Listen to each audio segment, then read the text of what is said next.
The Beef Today report is brought to you by John Deere and your local John Deere dealer. Nothing runs like a deer. The USDA released its latest cattle on feed numbers late Friday, and it seems drought, high feed costs, and a shrinking herd are combining to push fewer cattle into the nation's feedlots. There were 11.3 million head in feedlots with a capacity of 1,000 or more.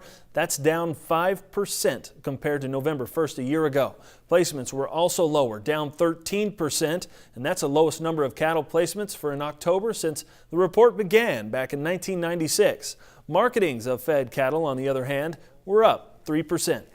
This year, drought remains fresh in many cattle producers' minds, but it seems the drought of 2011 actually left a bigger scar. According to Rabobank, the proof is in the carcass weights. Don Close says carcass weights are 12 to 15 pounds higher than last year, while on track with the 5-year average. Stress levels in cows are a determining factor of that. Close says cows that have been moved this year haven't been under as much stress as those liquidated in 2011.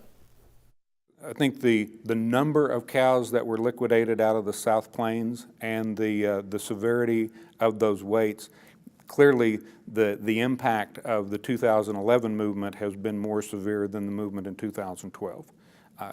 Does that mean that the guy that's was in the mid Corn Belt and had to liquidate some cows this year, or the Dakotas and had to liquidate some cows, doesn't take away from the stress this individual producer is under, but in the overall scheme of things, I think the impact of the 2011 drought, both in volume of cattle moved and the impact, was far greater.